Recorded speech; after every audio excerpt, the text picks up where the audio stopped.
નમસ્કાર વિદ્યાર્થી મિત્રો, એનજી નોલેજમાં તમારું સ્વાગત છે, જ્યાં તૈયારી થાય છે સરળ અને સ્માર્ટ. આ વિડીયોમાં આપણે જોઈશું મનોવિજ્ઞાન અને શિક્ષણ વિષયના 30 એમસીક્યુ પ્રશ્નો, જે ટેટ 1 અને ટેટ 2 જેવી પરીક્ષામાં વારંવાર પૂછાતા હોય છે. આ સિરીઝમાં કુલ 1000+ પ્રશ્નો કવર કરવાના છે. દરેક ભાગમાં નવા અને ઉપયોગી પ્રશ્નો સાથે તમારી તૈયારી વધુ મજબૂત બનશે. તો તૈયાર થઈ જાઓ, તૈયારીની શરૂઆત આજે જ કરો અને દરેક ભાગમાં જોડાતા રહો. વિડીયો અંત સુધી જરૂરથી જુઓ અને આવો જ ઉપયોગી કન્ટેન્ટ મેળવવા માટે ચેનલને તરત જ સબસ્ક્રાઇબ કરો. બેલ આઇકન જરૂરથી દબાવો, જેથી કરીને અમારા નવા વિડીયોની નોટિફિકેશન તમને મળતી રહે. ચાલો આપણે અભ્યાસ શરૂ કરીએ. પ્રશ્ન નંબર 361, વિદ્યાર્થીઓને શા માટે ગૃહ કાર્ય આપવામાં આવે છે? એનો જવાબ છે વિદ્યાર્થીઓને ભણેલો પાઠ કેટલો સમજાયો તેની તપાસ કરો. પ્રશ્ન નંબર 362, બાળકોમાં આત્મવિશ્વાસ વધારવા માટે શું મહત્વપૂર્ણ છે? એનો જવાબ છે સકારાત્મક પ્રોત્સાહન અને સફળતાના અનુભવો.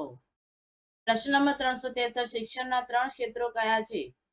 એનો જવાબ છે જ્ઞાનાત્મક, ભાવનાત્મક અને ક્રિયાત્મક. પ્રશ્ન નંબર 364, બાળ કેન્દ્રીય શિક્ષણનો અર્થ શું? એનો જવાબ છે બાળકની જરૂરિયાતો અને રુચિઓ મુખ્ય છે. પ્રશ્ન નંબર 365, સમાવેશક શિક્ષણનો અર્થ શું? એનો જવાબ છે બધા બાળકોને એક સાથે શિક્ષણ.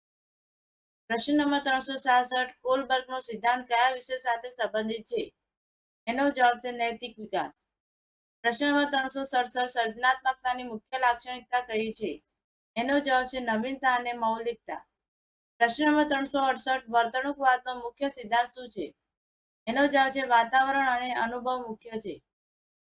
પ્રશ્ન નંબર 369, શિક્ષણમાં મૂલ્યાંકનનો મુખ્ય હેતુ શું હોવો જોઈએ? એનો જવાબ છે બાળકોની પ્રગતિ જાણવી. પ્રશ્ન નંબર 370, સહયોગી શિક્ષણના ફાયદા શું છે? એનો જવાબ છે સામાજિક કુશળતાનો વિકાસ.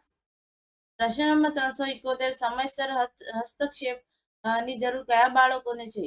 એનો જવાબ છે વિકાસમાં વિલંબ ધરાવતા બાળકોને. પ્રશ્ન નંબર 372, સામાજિકીકરણની પ્રક્રિયામાં સૌથી મહત્વપૂર્ણ સંસ્થા કઈ છે? એનો જવાબ છે કુટુંબ.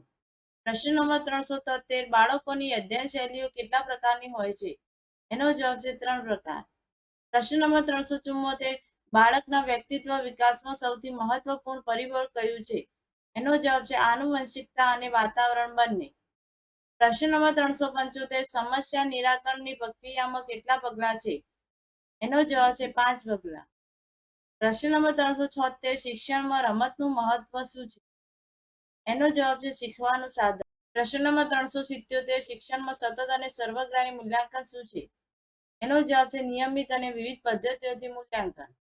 પ્રશ્ન નંબર 378, ભારતીય તરુણોને કઈ રુચિઓમાં વધારે રસ દેખાય છે? એનો જવાબ છે ધંધાકીય. પ્રશ્ન નંબર 379, ડિસ્લેક્સિયા મુખ્યત્વે કયા ક્ષેત્રને અસર કરે છે?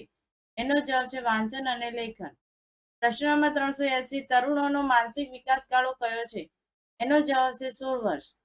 પ્રશ્ન નંબર 381, શિક્ષણની પ્રયોગાત્મક પદ્ધતિ શા માટે ઉપયોગી છે? એનો જવાબ છે તે બાળકોમાં ક્રિયાશીલતા લાવે છે. પ્રશ્ન નંબર 382, થોર્નડાઇકના શિક્ષણના નિયમોમાંથી કયો સૌથી મહત્વપૂર્ણ છે? એનો જવાબ છે અસરનો નિયમ. પ્રશ્ન નંબર 383, રચનાત્મક મૂલ્યાંકનનો મુખ્ય હેતુ શું છે? એનો જવાબ છે શિક્ષણ પ્રક્રિયા સુધારવી. પ્રશ્ન નંબર 384, જેસ્ટાલ્ટ સિદ્ધાંત અનુસાર શિક્ષણ કેવી રીતે થાય છે? એનો જવાબ છે સંપૂર્ણમાંથી ભાગવું. પ્રશ્ન નંબર 385, વાણીની ખામી ધરાવતા બાળકો સાથે કેવું વાતાવરણ જોઈએ? એનો જવાબ છે ધીરજવાન અને સહાયક. પ્રશ્ન નંબર 386, વૃદ્ધિનો અર્થ? એનો જવાબ છે પરિમાણ સંબંધી પરિવર્તન. પ્રશ્ન નંબર 387, શિક્ષણમાં પીયર ટ્યુટરિંગ શું છે? એનો જવાબ છે સાથી વિદ્યાર્થીઓ દ્વારા મદદ કરવી. પ્રશ્ન નંબર 388, વ્યક્તિગત ભિન્નતાનો શિક્ષણમાં ક્યાં ઉપયોગ કરશો? એનો જવાબ છે વ્યક્તિગત માર્ગદર્શન આપવા. પ્રશ્ન નંબર 389, લર્નિંગ ડિસેબિલિટી એટલે શું? એનો જવાબ છે વિશિષ્ટ શિક્ષણ ક્ષેત્રમાં મુશ્કેલી. પ્રશ્ન નંબર 390, શિક્ષણમાં પોર્ટફોલિયો એસેસમેન્ટ શું છે? એનો જવાબ છે વિદ્યાર્થીના કામનો સંગ્રહ અને મૂલ્યાંકન. વિદ્યાર્થી મિત્રો, આ હતા 30 સૌથી ઉપયોગી પ્રશ્નો. આવા જ પ્રશ્નો આપણે દરેક વિડીયોમાં લઈને આવીશું, જેથી તમારી ટેટ 1 અને ટેટ 2 ની તૈયારી વધુ મજબૂત બને. હવે મળીશું આગામી વિડીયોમાં નવા MCQ પ્રશ્નો સાથે. તમામ ભાગો જોવા માટે અમારી પ્લેલિસ્ટ મનોવિજ્ઞાન અને શિક્ષણ IMP પ્રશ્નો પર ક્લિક કરો. એની લિંક કેપ્શન બોક્સમાં આપેલી છે. તો આજથી તૈયારીને એક નવી દિશા આપો.